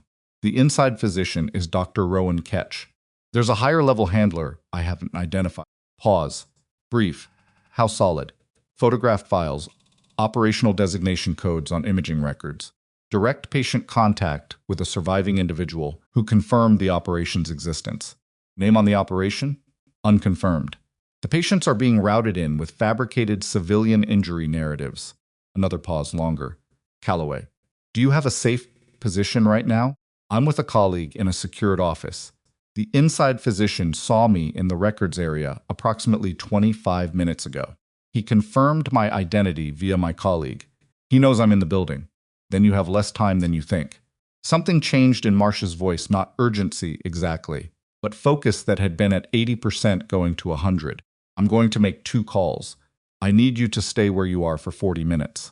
Ketch does rounds at 9:30. I know. 40 minutes, Calloway. Don't move. Don't confront. Don't let anyone know what you found. Call ended. Celine was looking at her from across the desk. 40 minutes. Yes. And if Ketch, he's going to the sublevel first.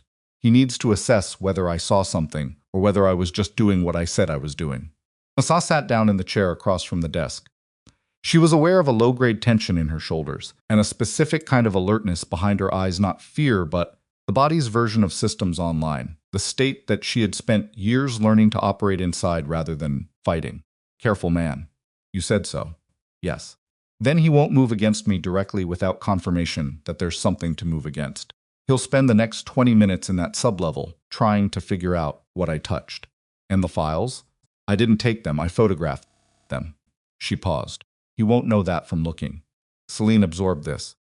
She sat down at her desk, and for a moment she just looked at the half-eaten meal in the corner, with an expression that said she was thinking about Marcus Vell and probably had been thinking about him for 2 weeks and was going to be thinking about him for a long time still. When you say you could have saved him, Celine said quietly. What does that mean specifically? Mara looked at the desk. His imaging showed a hemothorax developing on the right side, with fragment migration to the lower lobe. At the 6-hour post-incident mark, with a delayed presentation, that requires a specific drainage protocol and a very particular sequencing of intervention. If you do it wrong, you accelerate the cascade. She stopped. Ketch did it wrong. Could he have known the right way? Not without training he doesn't have. It's not in any civilian trauma curriculum. A beat. Barely in any military curriculum. It comes from a specific field experience set. Kind you have. Yes. Celine was quiet. I'm not saying this to assign blame, Mara said. I'm saying it because you need to understand why the operation is structured the way it is. Whoever is running it believed that Ketch was sufficient. We're wrong. And Marcus Vell died because of that miscalculation. She paused. That's a failure at the source. At whoever designed this arrangement. Ketch knew the patients weren't what their charts said. He knew. He chose to participate anyway, which is its own category of wrong. But the specific technical failure that killed Marcus Vell, that's on whoever built a covert trauma recovery system without securing appropriate medical expertise. There was a knock at the office door. Both of them went still. It was not a tentative knock. It was 3 even raps, the kind made by someone who expected the door to be answered. Mara looked at Celine. Celine looked at the door. Doctor. Harwick? A voice from the other side, male. Not Ketch younger, the voice of someone in their 30s. There's a situation in the ICU they'd like you to take a look at. Celine stood up. She went to the door and opened it 6 inches. A resident young man, tired, in scrubs, was standing in the corridor with a tablet. What is it? Celine said. Patient in ICU Bay 3. Respiratory distress. Unclear etiology. They called for an attending. What's their presentation? Bilateral decreased breath sounds, increasing work of breathing. BP's holding, but he glanced at his tablet. Dr. Ketch is unavailable. They've been trying to reach him for 10 minutes. Celine looked back at Mara. Mara was already standing. The ICU was on the 2nd floor, and they took the stairs because the elevator was too slow and too exposed. Mara followed Celine without being asked because there was no version of this situation in which she stood in a locked office for 35 more minutes while a patient deteriorated. Bay 3 was a controlled access bay in the far corner of the ICU, curtained and isolated. The nurse on the patient, a compact, efficient woman in her 40s named Poole, based on her badge, looked up when they came through and delivered her report in the compressed, specific language of someone who had been doing this long enough to know what mattered. 44-year-old male, admitted 72 hours ago. Ketch patient. Chart says workplace crush injury, bilateral rib fractures, pulmonary contusion. He's been stable but declining in the last 90 minutes. SATs are dropping 89 and falling. Bilateral reduced breath sounds, left worse than right. Mara was beside the bed before Celine reached it. She looked at the patient. She looked at his chart, not the full chart, the bedside vitals card. She looked at the positioning of his distress, the way he was using accessory muscles, the pattern of where he was working hardest to breathe. She looked at Celine. Tension pneumothorax developing. Left side. The contusion has been tracking toward this for days. It's not in the documentation because no one was watching for it. Celine was already moving, calling for a tray. Poole pulled it without being told what for. She had seen enough to know. I need your hands, Mara said to Celine. I know. What followed was 12 minutes of work, the kind of work that was not dramatic in the way that television made it look, but was demanding in a way that television couldn't convey. It required the specific technical accuracy of a needle decompression performed correctly the first time, followed by a chest tube insertion sequenced to the patient's declining pressure tolerance. Required 2 people who understood what the other was going to do before it was communicated, who could manage equipment and patient and vital monitoring simultaneously, who did not panic when the patient's saturation hit 84 before it started to climb. Celine was good.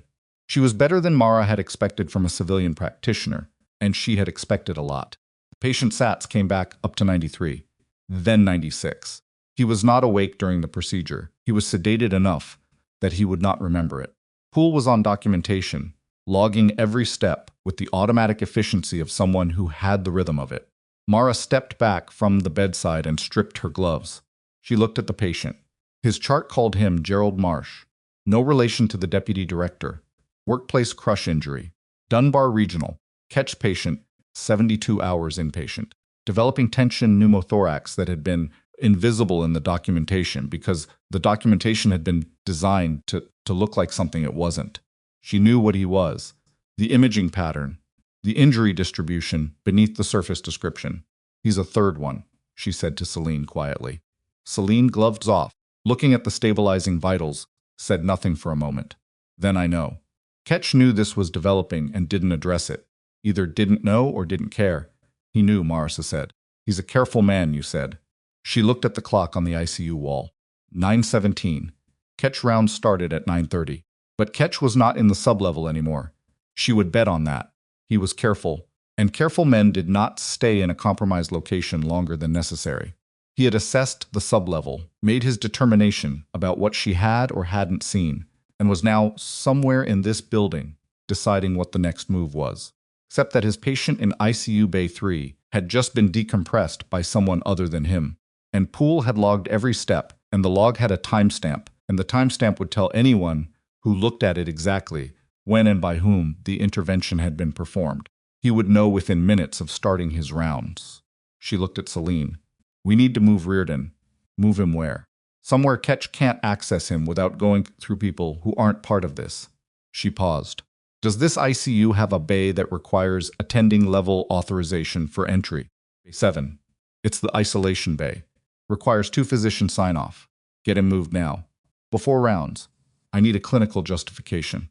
Suspected infection risk. Immunocompromised presentation. It doesn't have to be airtight, it has to buy 40 minutes. Celine looked at her. She made the calculation.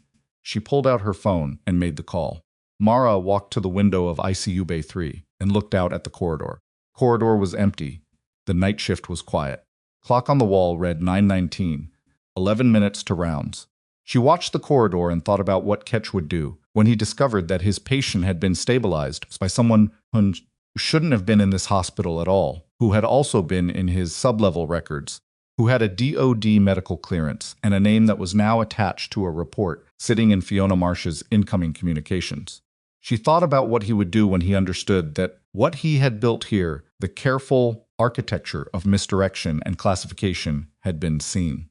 She thought about Dex Reardon in room 314, currently being moved to ICU Bay 7 on a suspected infection risk order.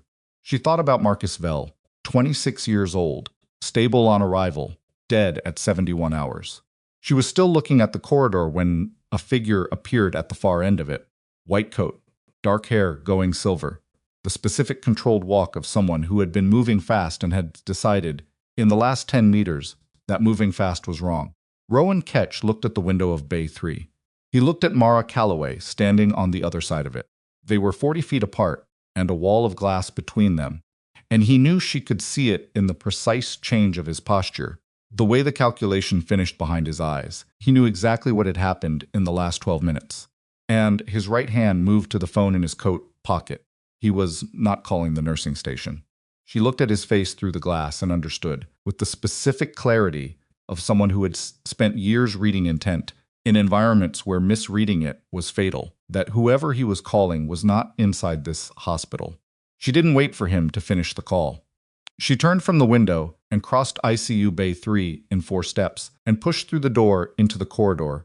She did it without running, because running was the wrong move in a hospital at 9:19 at night when she needed to be someone who belonged here. Ketch saw her come through the door. He had the phone to his ear, and whoever was on the other end was already connected because he'd stopped dialing and was listening rather than talking. She walked toward him. He took 2 steps back, reflexive, before he caught himself. Hang up, she said. His jaw tightened. He did not hang up. Rowan. She used his first name deliberately, the way you use a name when you want someone to understand that you know exactly who they are. The people on the other end of that call cannot help you faster than the people I've already contacted. Stay on that phone. You are making a choice that becomes part of the record. Hang up. Something moved behind his eyes. Calculation, fast and desperate. The arithmetic of a man who had built something over a long time and was watching it develop a crack that was not going to stop at a crack. He lowered the phone. He did not hang up, but he lowered it, which was enough for now.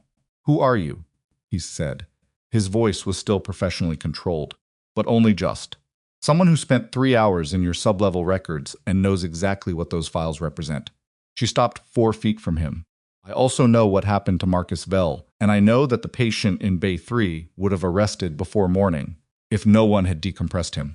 That patient was being monitored. His SATs were at 89 and falling. You hadn't adjusted his care plan in 18 hours. She held his gaze. You knew. You were watching the numbers, and you were making a calculation about what his death would look like on a chart versus what the intervention would expose. She paused. I'm wrong about that? His silence was its own kind of answer. Put the phone away, she said, and take me to wherever you've been keeping the operational records for this arrangement. Not the files in the sub-level, those are patient records. The administrative correspondence, the routing documentation, whatever you have that shows who set this up and who's been managing it above your level. I don't have anything like that. You do, because you're careful. You said so. She looked at him directly. Careful physicians keep records, not because they're honest. Because they understand that if the arrangement ever goes wrong, they need something to negotiate with. Corridor was empty. The ICU station was at the far end, behind a partial wall, Poole and one other nurse managing the bay monitoring systems. The night resident was somewhere in the building. Celine was in the process of moving Reardon to Bay 7. Ketch looked at the phone in his hand. He put it in his pocket. He had not hung up, which meant the line was still open, which meant whoever was on the other end had just heard everything Mara had said. She had known that. She had said it anyway, because the information was already public in every way that mattered, and because people on the other end of that call making decisions based on what they'd just heard was not the worst possible outcome. Dodd, he said. Yes. Then you already know this goes past me. I know it goes past you. That's why I need the documentation. She didn't soften it. You have a choice here that has a window, and the window is closing. The people I've contacted will be in this building within 30 minutes. When they arrive, the question of what you knew, and when and whether you cooperated, is going to be the central fact of the next several years of your life. A beat. Help me now, and that fact gets noted. Don't, and it also gets noted. He looked at the floor. His chest rose and fell once, slowly, not a sigh exactly. More the breath of someone processing a weight that had become too heavy to carry at a run. It's in my office, he said.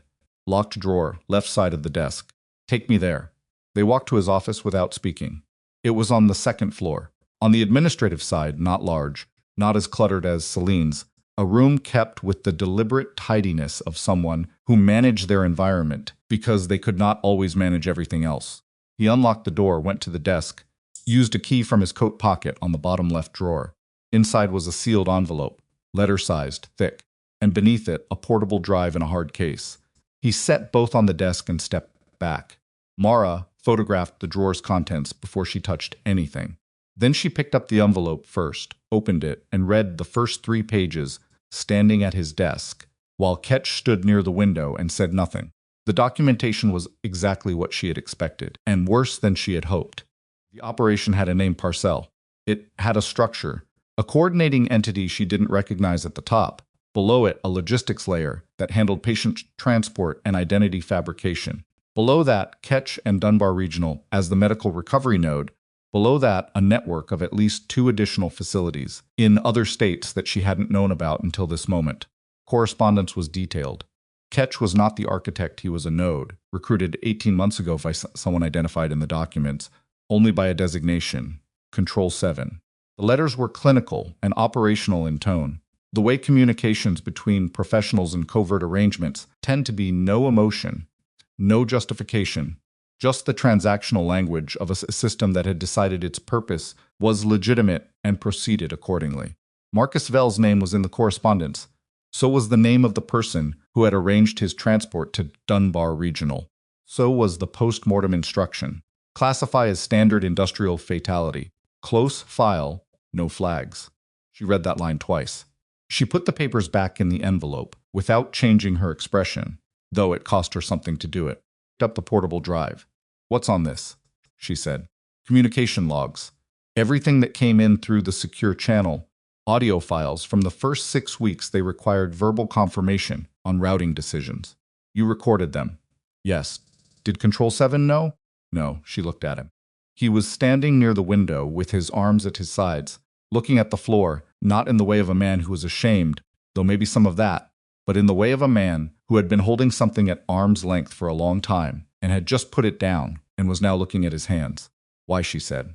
Not accusatory, just the question. Because I'm a careful physician, he said. He said it without irony, which was its own kind of answer. She sealed the envelope, bagged the drive in a specimen bag from the desk supply shelf, and looked at the clock. 9:31. The people Marsh had called would be here in under 20 minutes. She looked at Ketch. You're going to stay in this office. You're not going to contact anyone. You're not going to access your phone. Sit in the hallway. When the federal officers arrive, you're going to cooperate fully and immediately. And you're going to start by telling them everything about Control 7. What happens to my patients? She paused. She had not expected that question in that moment, and the fact that he asked it genuinely, with something real behind it, complicated the geometry of what she thought about him, though it did not change what he had done. The ones currently in this facility will be transferred to appropriate care. I'll make sure of it. A beat. Gerald Marsh in Bay 3 is stable. I'll monitor him until the transfer is confirmed. Ketch nodded. He sat down in his desk chair, and he looked like a man sitting down at the end of something. She left him there and went back to the ICU. The next 18 minutes were the kind that moved slowly and fast at the same time. Slowly because she was waiting. Fast because waiting with active stakes does not feel like waiting at all. She sat with Celine in the ICU monitoring station and reviewed the vitals on all three of Ketch's patients, Gerald Marsh in Bay 3, Dex Reardon now secured in Bay 7, and a third individual she had identified from the sublevel files, who was in a standard room on the 4th floor under yet another workplace accident classification. His name in the files was listed as Operative Bravo. Chart called him something else. She sent his room number and vitals threshold to Celine, with a note to check him within 15 minutes. At 9:48, 4 vehicles pulled into the hospital parking lot. She knew because Poole mentioned that there were cars at the staff entrance, not a question, just the observational comment of a nurse who noticed things. And Mara went to the window and looked and counted and recognized, from the configuration and the way the people moved when they got out, that these were not hospital administration, and they were not local law enforcement. 2 of the people she had not seen before. The other 2 she recognized one of the plainclothes officers from the airport checkpoint, and behind him, moving with the same economical efficiency she'd projected on the phone, Deputy Director Fiona Marsh. They came through the staff entrance, and Mara met them in the corridor outside the ICU, and there was a brief, compressed exchange, the kind of debrief that happens when the people being briefed already have significant context and need specifics to act on, not background. She gave them the envelope and the drive. She gave them Ketch's office location. She gave them the 3 patient locations and the medical status of each. She gave them the operational name Parcel and the term Control 7, and told them that whoever Control 7 was, they had heard approximately 40 seconds of corridor conversation through an open phone line at 9:19. Marsh listened to all of it with her full attention, asked 2 precise clarifying questions, and then directed her team with 4 sentences. They split 2 toward Ketch's office, 1 toward the sublevel, 1 remaining with Marsh in the ICU corridor. Then Marsh looked at Mara. "The airport this morning," she said. "I know." Mara had been waiting for it. "You were on your way here specifically." "Yes. Celine called 3 days ago. I came as soon as I could arrange coverage for my current cases." She paused. "Timing was coincidental." "Coincidental," Marsh repeated, skeptical. "Just noting. I didn't know what I was walking into. I knew there were inconsistent trauma presentations that needed a specialized read." She looked at the ICU bay window. "I didn't know about Parcel until I went into the sublevel." Marsh followed her gaze toward Bay 3. "The patient you decompressed. Gerald Marsh, no relation, I assume?" "None." A very brief shift in Marsh's expression. Not quite a smile. "He's one of ours. Went missing from a field posting 6 weeks ago. We had him as lost." Mara processed that. "He's not lost. He's been here for 72 hours with a developing tension pneumothorax and a chart that called him a warehouse worker." "I know." A pause. "Because of you, he's alive." The words landed in a way that was not dramatic, not triumphant, just the plain weight of a fact. She had walked into a building she didn't know, found a patient she hadn't known existed, and kept him from arresting before morning. That was not exceptional. That was the job. But it was also, she knew, the thing that had been stripped from her at the airport that morning, by a man who looked at her credentials and decided the simplest explanation was fraud. She said nothing. Marsh said, "Tell me about Ketch." Specifically, so she told her. About the sublevel files. About Marcus Vell and the specific clinical failure, not a general failure, the particular wrong sequence applied to a survivable injury at a survivable interval. About the way Ketch had documented Gerald Marsh's deterioration without intervening. She was specific and unemotional, and she included the part where Ketch had voluntarily produced the envelope and the drive because that was also a fact, and it would be a part of whatever happened next, whether she mentioned it or not. Marsh listened. She nodded once at the end, in the manner of someone who has a lot of information and is filing this specific piece correctly. The operation above him, Marsh said, Parcel. Control 7. The documentation names them only by designation. The audio files on the drive may have more. We'll go through the drive tonight. Marsh looked toward the end of the corridor, where one of her team had just emerged from the stairwell with a box of files from the sublevel. 2 other facilities mentioned in the correspondence. Yes. I don't know their locations. They're referenced but not named in what I read. The drive will have them. She looked at Mara directly. You have somewhere to stay tonight? You're not getting back on a plane. Mara looked at her. I can stay with Celine. Good. I need you available in the morning. We're going to need your read on the remaining patients before we coordinate transfers, and I want you on the call when we brief the IG. All right. Marsh turned to go, then stopped. Calloway. The badge this morning. Maddox. I don't need anything from that. The investigation has already started. I'm not telling you for your benefit. I'm telling you because you'll be contacted. A beat.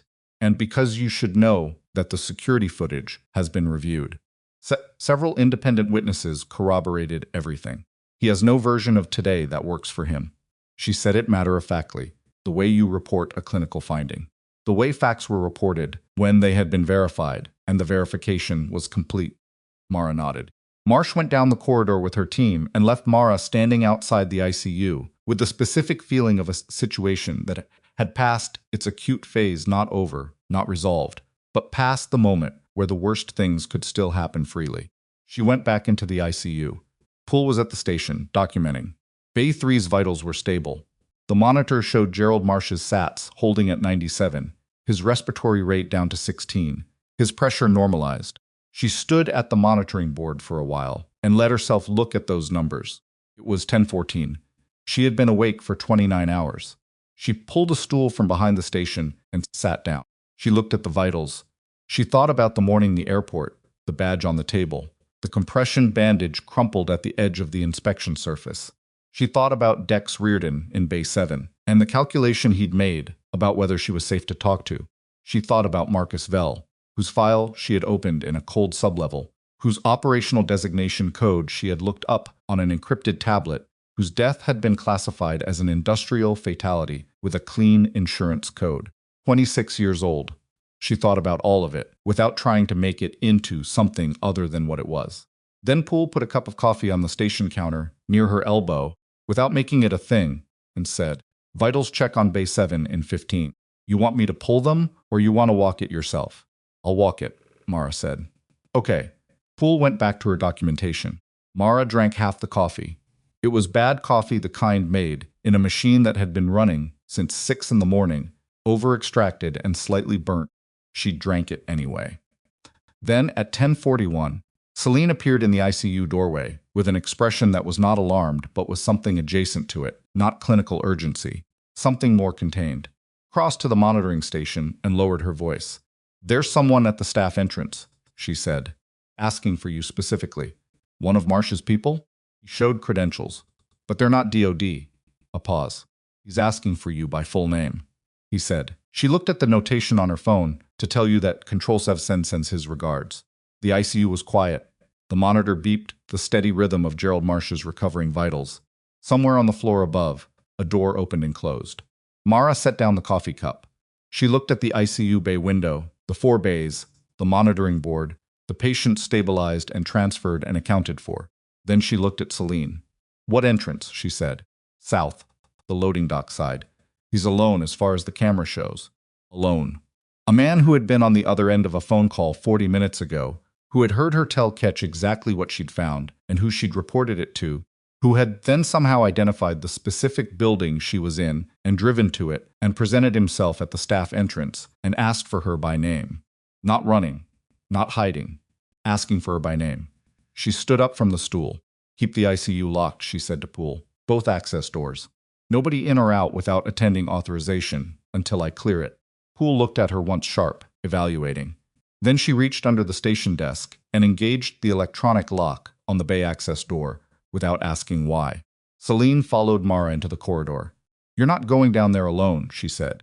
"I need Marsh's team. They're with Ketch. Call them." She looked at Celine. "Call them right now and tell them someone claiming to be connected to Parcell is at the south entrance. Tell them he came here voluntarily." She stopped walking. "And tell them he's asking for me, which means he came here because he wants something from me that he thinks he can negotiate for." "What does he think he can negotiate with?" Mara looked at the stairwell door. She thought about the envelope, the drive, the operational name, Control 7, the 2 other facilities mentioned in the correspondence, but not named, whose locations were not in anything she had read and were not confirmed to be on the drive. She understood then what he had come to offer. "He knows where the other facilities are," she said, "and he's decided that information is worth more to him as a bargaining chip than as a secret." She paused. Means he's already decided that parcel is over. Pushed through the stairwell door. The south corridor was one floor below and accessible via the loading dock service hallway, a long institutional stretch of pale green walls and overhead lighting designed for function rather than comfort. Came through the interior door and stopped. He was standing at the glass beside the locked exterior door, and he was not what she had expected. He was perhaps 60. Gray suit good quality but not expensive. Silver hair, well kept. The face of a man who had spent a career being unremarkable on purpose, who had cultivated the specific forgettability of someone who moved through rooms without leaving a shape in the air. He was holding nothing in his hands. He looked at her through the glass with the focused attention of someone who had prepared carefully for this conversation. She did not open the door. She stood on the other side of the glass and looked at him. He pressed his palm flat against the glass. Not a threat, not a gesture of surrender exactly. More the movement of a man making himself visible in a way he was not accustomed to. Then he pointed down at the floor, at his feet. He wanted her to see he was alone. She looked at his hands, his jacket, the way he was standing. She looked at the loading dock security camera mounted above the door. The red recording light was on. She pressed the intercom button on the wall panel. "I know who you are," she said. "I don't need to open this door for you to tell me what you came to say." His voice came through the speaker, steady, the voice of a man who had run operations for a long time. 2 facilities, Montana and Georgia. "I have the addresses, the current patient RARs, the operational structure, and the name of the person who funded Parcel from the beginning." A pause. "That person is not me. Who are you?" "I'm the man who made a series of decisions that I understood were wrong at the time and made anyway. And I'm the man who decided, approximately 45 minutes ago, that the accounting for those decisions should be made now, rather than later." He looked at her through the glass. "I came to you specifically because of what you said in that corridor." She waited. "You said that Marcus Vell died because of whoever built a covert trauma recovery system without securing appropriate medical expertise." He paused. "That's correct. That was my failure. The clinical arrangement was mine. I chose Ketch because he was controllable. I did not adequately verify his technical capability." His voice did not waver, but something beneath it did. "I have carried that since the day he died." The loading dock was silent. The corridor behind her was silent. She looked at him through the glass for a long time. Then she pressed the intercom again. "Marcus Vell had a family," she said. "I know. His mother filed a workplace wrongful death claim. She received a settlement from a company that doesn't exist. She thinks her son died moving pallets." He looked at the floor. When he looked back up, something in his face had gone past controlled. "I know." "Then that's where you start," she said.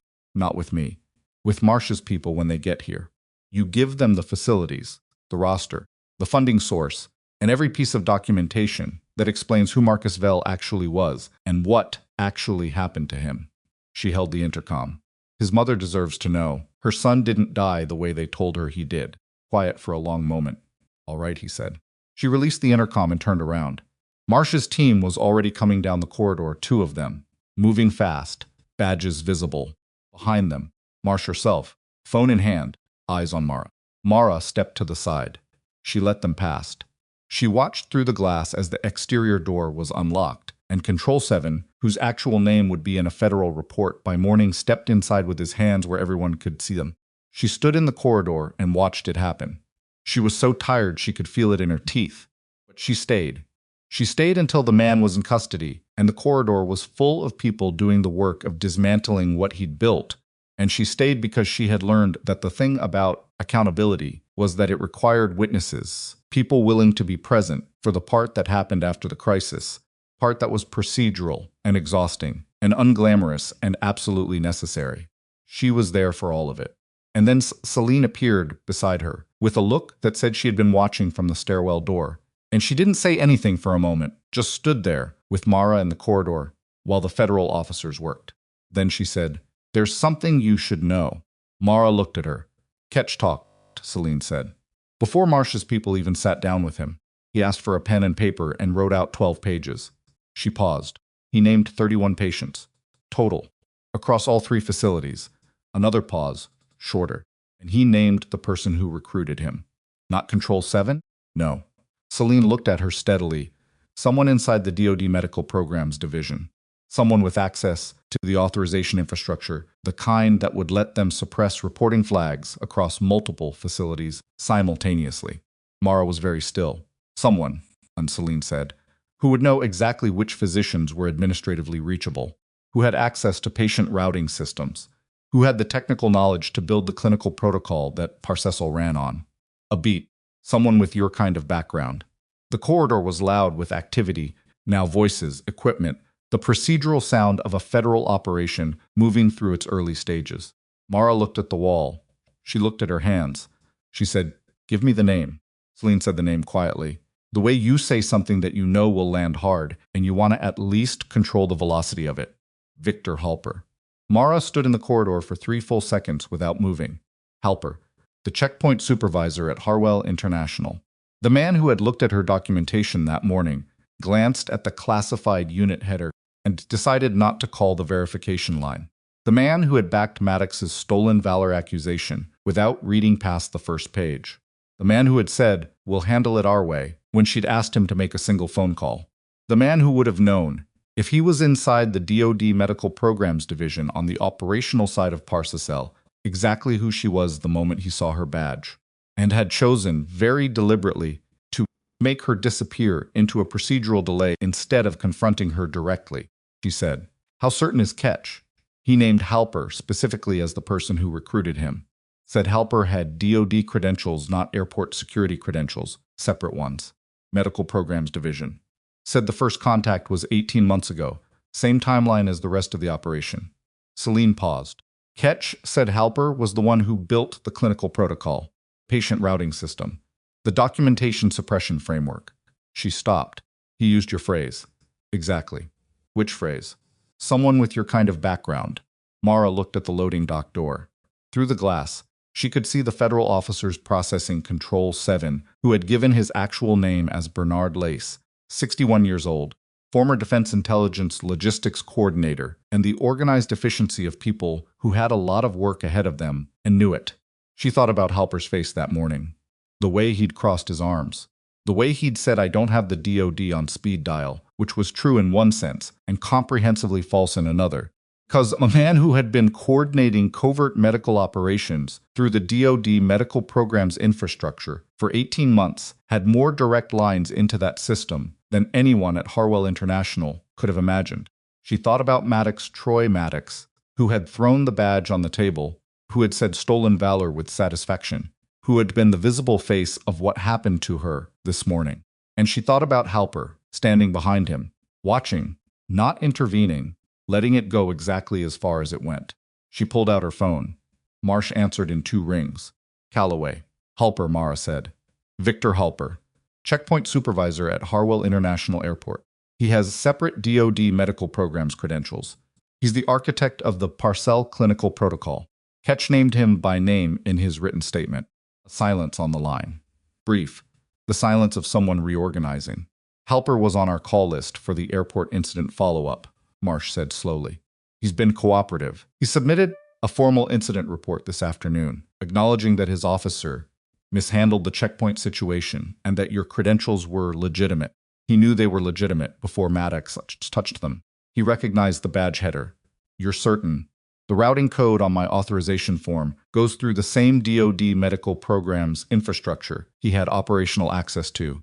He's been inside that system for 18 months. He would have recognized the header format on page 1 before he finished reading the first line."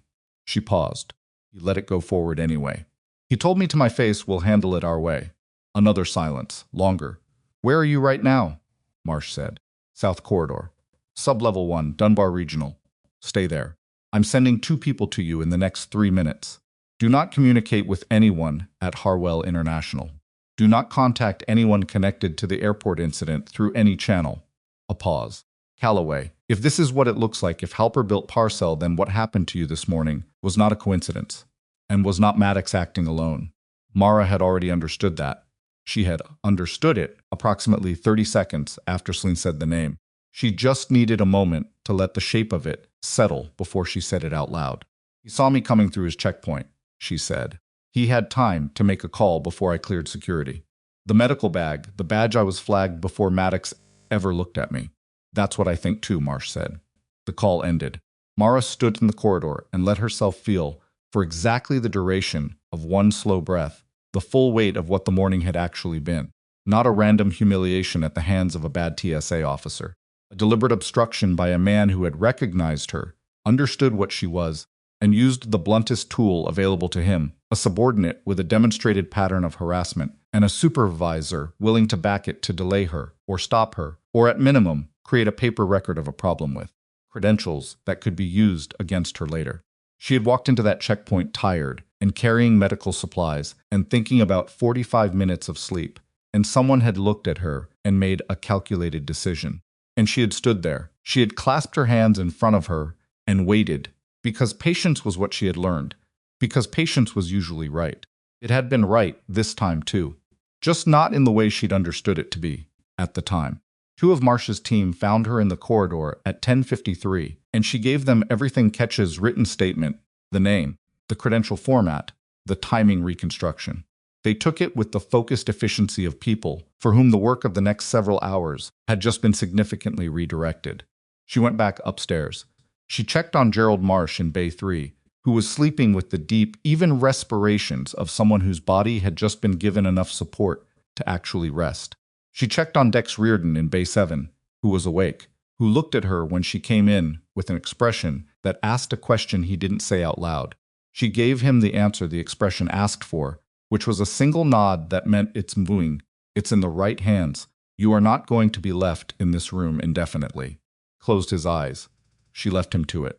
She found the fourth patient, Operative Bravo, the man in the standard room on the fourth floor, and checked his vitals herself, and confirmed that Celine had already been up to assess him, and had noted what Mara would have noted, which was that he was recovering adequately, but would need a specialist consult on his left hand, where the nerve damage from the original injury had been insufficiently managed in the Parcell protocol.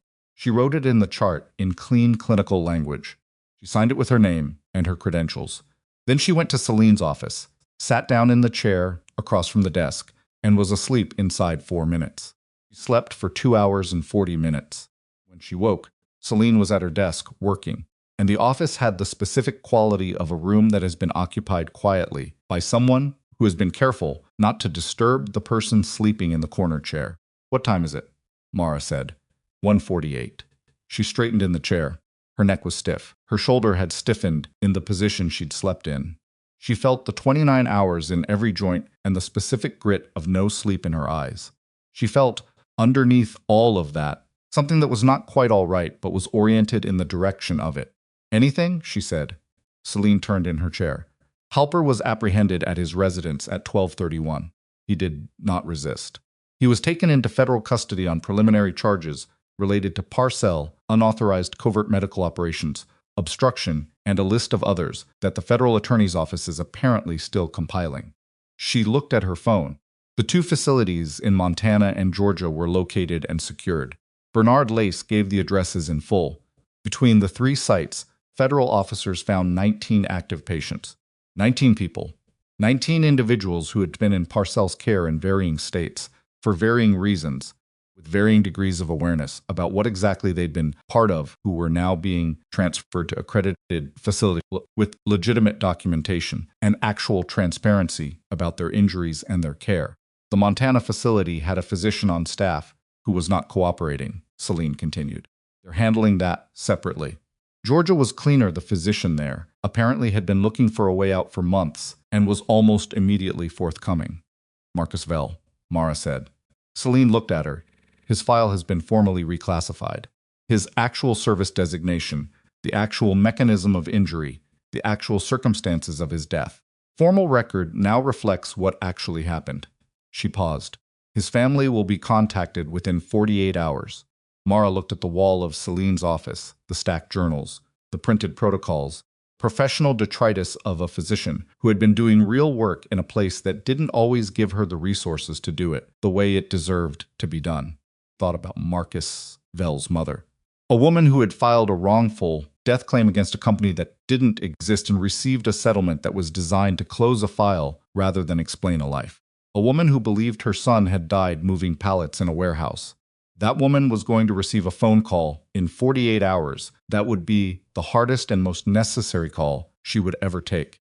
The truth would not give her back her son. It would not make the grief smaller or the loss less. But it would give her the shape of what actually happened. And the shape of it would be real. It would include his service, his courage, the reason his body had been through what it had been through, fact that the people responsible for the failure that killed him were being held to account. That was not nothing. It was not enough. It was never going to be enough. But it was not nothing. She stood up from the chair and stretched her neck to the side, and heard it crack in the way that necks crack after 2 hours at an angle, and the mundane physical reality of it brought her fully back into the room. "I need coffee," she said. "Machine in the break room is terrible." "I know, I had some earlier." She got coffee. She drank it, standing at the break room counter, and she looked out the narrow window at the parking lot, where, 4 hours ago, federal vehicles had been pulling in with the organized urgency of a response that she had set in motion. The parking lot was quieter now. 2 vehicles remained. Skies outside was fully dark and starting to develop the particular quality of dark that meant it was considering becoming early morning. Her phone buzzed. Marsh. A text rather than a call, which meant it was for her record rather than for real-time exchange. Halper in custody. Preliminary charges filed. Maddox suspended indefinitely pending investigation. Additional charges being considered in connection with parcel-related obstruction. Airport security footage reviewed in full. TSA Office of Inspection has been formally notified.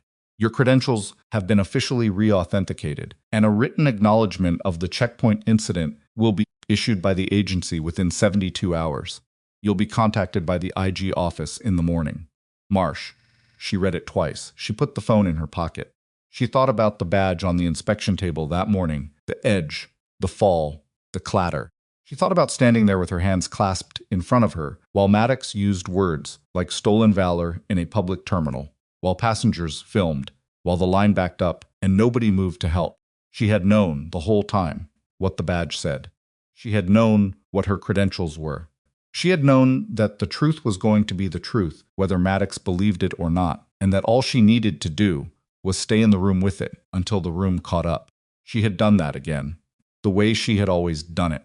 Not because it was easy, because it was the only thing she knew how to be. She finished the coffee.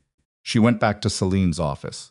What followed was not a single moment but a series of them, spread across the next 8 hours, that collectively constituted the settling of accounts that she had not allowed herself to anticipate, because anticipation of justice had, in her experience, a way of making the actual arrival of it feel smaller than it was.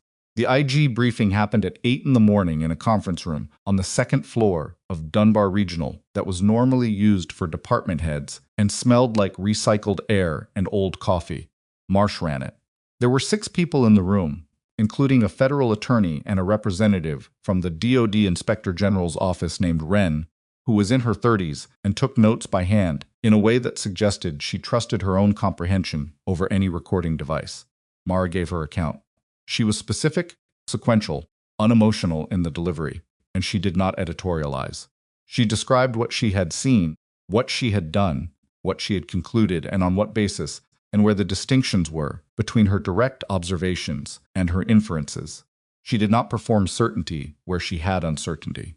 She did not soften the parts that reflected badly on the people involved, including the part about Ketch, including the part about the technical failure that had killed Marcus Vell, including the part about herself walking into a sublevel without a key card and gaining entry through social engineering. Wren looked up at that last part. "You talked a dietary aid into opening a secured access door," she said. "Yes." "Why?" "Because Reardon had told me there were records in sublevel B that were time-sensitive, and I didn't have a key card, and I made a judgment call about what was more important in the next 60 minutes. She paused. It was an authorized investigation. Once, I'd been in contact with Deputy Director Marsh. The method of entry is what it is. Wren wrote something down. She did not look displeased. The briefing took 2 hours. At the end of it, Wren closed her notebook and looked at Mara with the direct attention of someone who had been listening carefully for a long time and had formed a view. "Your actions in this facility over the course of last night," she said, "directly led to the identification and apprehension of the primary architect of a covert operation that had been running for 18 months, the identification of 2 additional facility sites, the preservation of evidence that would otherwise have been destroyed, and the stabilization of a federal officer whose deteriorating condition was not being adequately managed. She paused. You did this following a 9-hour travel day, during which you were unlawfully detained and publicly humiliated at a TSA checkpoint by an officer who, we now know, was acting in part at the direction of a man who had identified you as a threat to his operation. Mara said nothing. That's a significant amount of work, Ren said. It was one night, Mara said. Yes. Ren looked at her steadily. It was. The morning after the briefing, Mara drove to a cemetery. It was not a dramatic impulse. It was not a decision she made in a moment of emotional clarity. It was the thing she had been carrying since she first opened Marcus Vell's file in sublevel B, and she carried it the way she carried most things until she could set it down properly. She had looked up his burial location through the formal reclassification notice Marsh's office had shared with her. A municipal cemetery on the east side of Crestfield, 20 minutes from Dunbar Regional. She stopped at a gas station on the way and bought the only flowers they had, which were a gas station bouquet of a mixed yellow and white that were slightly wilted at the edges and not the kind of thing she would have chosen if she'd had a choice. She bought them anyway. She found the grave. It was a standard marker, not military, because his military service had not been publicly acknowledged until the reclassification, and the family had not yet been notified. Stone said his name and his dates and nothing else, because the people who had buried him had known only what they'd been told, which was not enough. She stood at the grave for a while. She did not talk to him. She was not the kind of person who talked to graves. But she stood there with the gas station flowers in her hand, and she let herself understand, fully, for the first time since she'd opened his file, that he had been a real person, not a case, not a data point in a failure analysis, not a problem in a documentation system. 26-year-old man who had chosen a difficult thing to do with his life and had done it, and who had died because the peoples responsible for his care had not been adequate to that responsibility. She thought about what she could have done if she'd been there. Not in a self-flagellating way. She had spent enough time around death to understand that the fantasy was something you had to be careful with, but in the specific, clinical way that she thought about all medical situations that had gone wrong, what were the decision points? What were the interventions? What was the window? The window had existed. She placed the flowers at the base of the stone, stood there for 1 more minute. Then she walked back to the car. She drove back to Dunbar Regional. She spent the rest of the day on patient transfer coordination, working with Marsh's team and the medical staff at 3 receiving facilities to ensure that all 31 patients identified in Ketch's statement across all 3 parcel sites were transferred with accurate and complete medical documentation. Not the fabricated documentation they'd been admitted under. Real documentation, real injury records, real care plans. It was administrative work. It was painstaking and sometimes boring, and involved a significant amount of time on hold, waiting for record systems to update. Celine helped. 2 of Marsh's staff helped. A physician from the Montana facility, the cooperative one, joined by phone and was genuinely useful. By 6 in the evening, 27 of the 31 transfers were confirmed. The remaining 4 required specialist coordination that would carry into the following day, and Mara documented the status of each with the specific care of someone who understood that the work that continued after the crisis was the work that determined whether the crisis had actually ended or just paused. She was sitting in Celine's office when her phone rang. Unknown number with a diode routing prefix. She answered. It was a man named Director Callum Vorse from the Office of Special Medical Programs, the division Marsh worked under. He identified himself formally, and then, without preamble, said, I want to offer you a position. She had not expected that. Not today. The position, he said, is Senior Medical Advisor for Field Operations Standards. It's a new role. It didn't exist until about 2 hours ago when I created it. A brief pause. Parcells happened because we had a gap. We had covert medical infrastructure, and we did not have anyone with the specific expertise to design and audit it correctly. We trusted people who were available over people who were qualified. He paused again. Qualified. What does the role involve? She said. Setting standards for covert medical support operations. Designing training that doesn't currently exist. Auditing existing arrangements. Having the authority to flag and stop anything that doesn't meet the standard. He paused. You would have real authority, not advisory operational. You can shut things down. She looked at the window of Celine's office. Parking lot was normal at 6 in the evening. People leaving, people arriving. The ordinary movement of a hospital that had a night ahead of it. "I'm a civilian trauma nurse," she said. "You're a retired Special Medical Operations Command Specialist with classified field experience that most of this division has never encountered." A pause. "You're also the person who, in the last 24 hours, identified and dismantled a covert operation that we missed for 18 months, kept a federal officer alive who we had listed as lost, and produced the evidence that led to the arrest of the man who built the system that killed Marcus Vell." His voice was direct. "I'm not going to pretend we're doing you a favor. You'd be doing us one." She was quiet for a moment. "I want it in writing," she said. "The authority, not advisory. Operational. In writing." "Agreed. And I want Marcus Vell's record to reflect his full-service designation. Publicly. The family should have access to it. That process started this morning. It'll be complete within the week." "Then I'll consider it," she said. "Send me the documentation." The call ended. She put the phone down. Celine, who had been very carefully not listening, from behind a stack of journals, looked at her. "What was that?" "A job offer." "From who?" "Someone who apparently noticed what happened." Celine looked at her for a moment. "Are you going to take it?"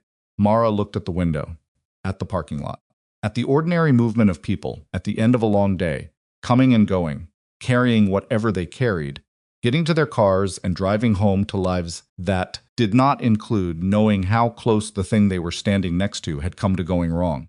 She thought about the badge on the table that morning 24 hours ago, though it felt like a different geography of time entirely. Clatter of it on the inspection surface. Maddox's face. Halper standing behind him, watching, making a calculation.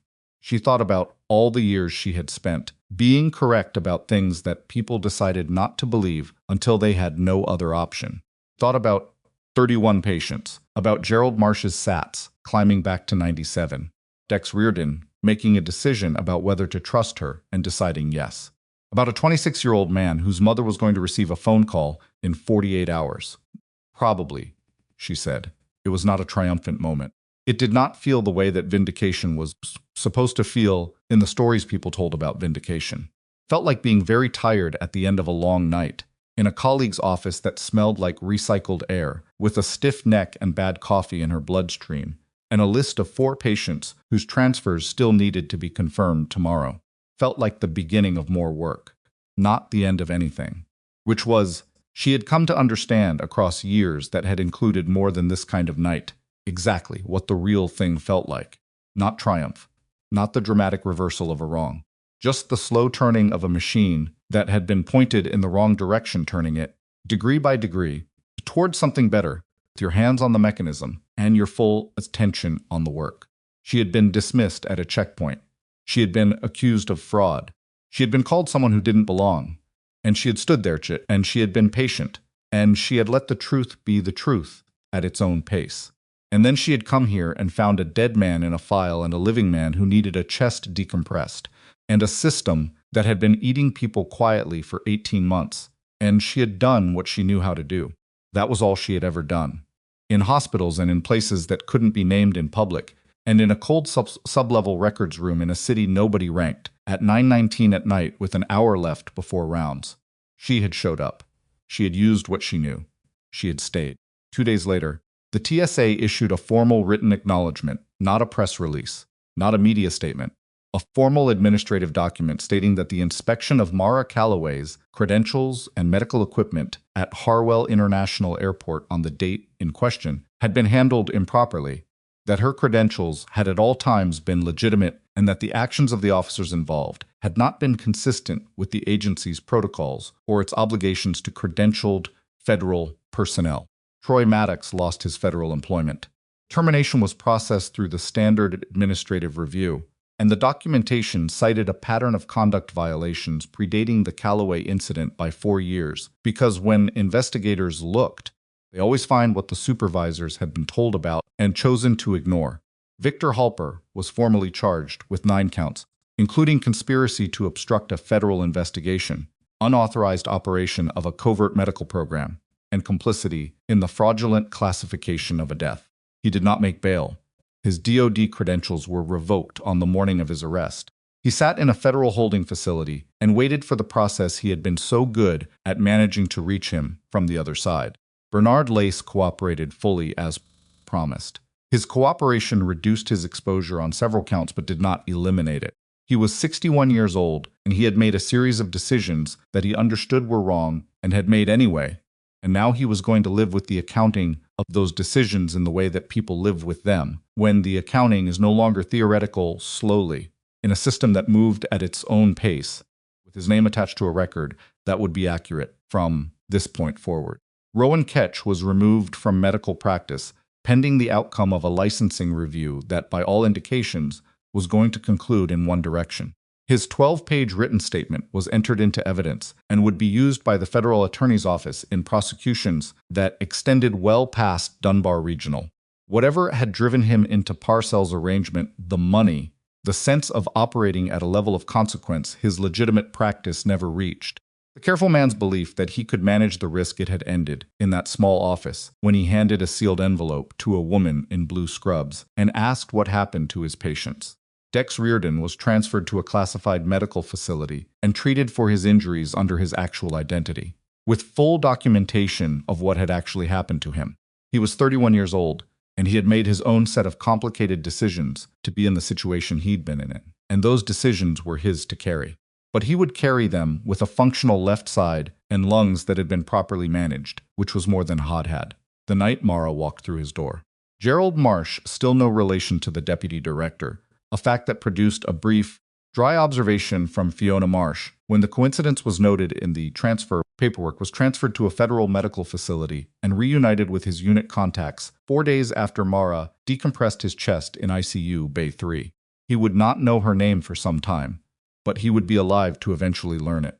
Marcus Vell's mother received the call on a Thursday morning, 46 hours after Mara had stood at the grave. A notification officer came to her home. The documentation they brought included his actual designation, a summary of his service that could be shared, the factual account of his death, and the failures that had produced it, and a formal statement of accountability from the DoD, acknowledging the specific chain of decisions that had led to inadequate care. She read it at her kitchen table. She sat with it for a long time. She was not given her son back. Nobody was going to give her that. But she was given the shape of him, the real shape, not the false one, not the warehouse worker who died moving pallets. The young man who had chosen something difficult to do with his life and done it, whose death was not a random workplace accident, but the consequence of a real failure by real people who were now being held accountable. She kept the documentation. She put it in a box with his photographs. She did not know a woman named Mara Calloway had placed gas station flowers at his grave 2 days before. Nobody told her that, and Mara had not thought to mention it. It was not done for the telling of it. Mara signed the contract for the senior medical advisor position on a Wednesdays in Celine's office, with Celine's pen because she had left hers in her bag. "You're really doing it," Celine said. "Yes. You'll hate the administrative load. Probably." She finished the signature and capped the pen and handed it back. "The alternative is that someone else does it, and they do it the way Halper did it." Celine looked at her. "That's a significant amount of weight to carry. I know what my weight limit is." She picked up the signed contract and looked at it. For a moment, her name at the bottom, the role title above it, the authority listed in the third clause that was operational rather than advisory, in writing, as she had requested. She thought about standing at an inspection table at Harwell International with her hands clasped in front of her, waiting for a room to catch up to the truth. She had spent a lot of her life doing that, waiting for rooms to catch up, holding what she knew with the specific patience of someone who understood that the knowing was hers to carry, regardless of whether anyone else believed it yet. She was done waiting, not in the angry sense, not in the sense of someone who had finally been pushed far enough, in the quiet, determined sense of someone who had looked at what happened when the people who knew the right thing stood to the side and let the room decide, and had decided that standing to the side was a choice, and she was making a different one. The work ahead was not glamorous. It was audits and standards documents and training protocols and the slow institutional labor of fixing systems that had been built badly. It was exactly the kind of work that nobody filmed and nobody told stories about. The kind that happened in conference rooms at 8 in the morning and in records basements and in transfer coordination calls with physicians who were on hold. It was also the kind of work that determined, at the foundational level, whether the Marcus Vells of the world had someone who knew what they needed when they needed it. It was enough. She put the contract in her bag, stood up from the chair, and straightened her jacket. Her neck was still stiff from sleeping at an angle. Her shoulders still ached from the overloaded carry-on she'd hauled through Harwell International 36 hours ago in what felt, already, like a different life. She had a call with Wren's office in 40 minutes. After that, she had 3 more patient transfer confirmations to finalize. After that, she had a flight home, a pile of case files waiting for her on her desk, and the beginning of a role that didn't come with a roadmap because nobody had done it before. She walked out of Celine's office and into the corridor of a hospital that was doing what hospitals do, running hot, understaffed, treating people who needed treating, carrying on, and she moved through it the way she moved through all spaces. Full attention, without performance, taking up exactly the room she needed, and no more.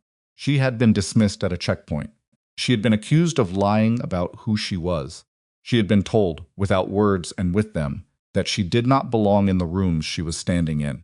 She had stood in them anyway. That was, she understood now, the whole of it. Not the vindication, not the contract, or the title, or the acknowledgement document that the TSA was going to issue in writing. Not the moment Maddox lost his job, or Halper was charged, or the door of a federal holding facility closed behind someone who had built a system designed to make people disappear.